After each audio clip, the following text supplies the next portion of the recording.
ಇದ್ದ ಅಧ್ಯಕ್ಷರ ವಿರುದ್ಧ ಅವಿಶ್ವಾಸ ಮಂಡನೆ ಮಾಡೋಂಥ ಪರಿಸ್ಥಿತಿ ಇದುವರೆಗೂ ಬಂದಿರಲಿಲ್ಲ. ಇದೇ ಈ ಗ್ರಾಮ ಪಂಚಾಯಿತಿಯಲ್ಲಿ ಮೊದಲನೇ ಬಾರಿ ಒಬ್ಬ ಅಧ್ಯಕ್ಷರ ಮೇಲೆ ಅವಿಶ್ವಾಸ ಅಥವಾ ನಿರ್ಣಯ ಮಾಡ್ತಕ್ಕಂಥ ಒಂದು ವ್ಯವಸ್ಥೆ ಸ್ಥಿತಿಗೆ ಬಂದಿರತಕ್ಕಂಥದ್ದು ಇದೇ ಮೊದಲನೇ ಬಾರಿ ಅನಿಸುತ್ತೆ.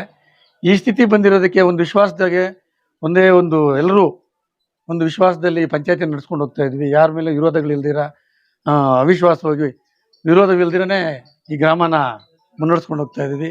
ಈ ಸತಿ ಇಂಥ ಒಂದು ದುಸ್ಥಿತಿ ಬಂದಿರೋದಕ್ಕೋಸ್ಕರ ನಮಗೆ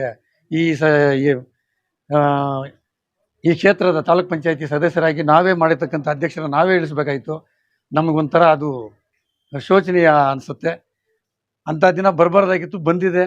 ಆದರೆ ಈಗ ಒಂದು 16 ಜನ ಸದಸ್ಯರು ಒಂದಾಗಿ ಈ ನಿರ್ಣಯನ ತಗೊಂಡು ಅವರೇ ಸದಸ್ಯರು, ಯಾರು ಒತ್ತಾಯ ಇಲ್ಲದೆ ನಮ್ಮ ಕೆಲಸಗಳ ಕಾರ್ಯಗಳು ನಡೀತಾ ಇಲ್ಲ. ಗ್ರಾಮದಲ್ಲಿ ಜನರ ಸಾರ್ವಜನಿಕರ ಕಾರ್ಯಕ್ರಮಗಳು ಯಾವುದೇ ಒಂಥರ ಸುಲಭವಾಗಿ ನಡೀತಾ ಇಲ್ಲ ಪಂಚಾಯಿತಿಯಲ್ಲಿ ಅನ್ನೋ ಒಂದು ಉದ್ದೇಶದಿಂದ ಎಲ್ಲ ಮೆಂಬರ್ಗಳು ಸದಸ್ಯರುಗಳು ಈ ನಿರ್ಣಯ ತಗೊಂಡು ಇವತ್ತು ಗ್ರಾಮ ಪಂಚಾಯತಿ ಅಧ್ಯಕ್ಷರನ್ನು ಇಳಿಸುವಂಥ ಪರಿಸ್ಥಿತಿ ಬಂದಿದೆ.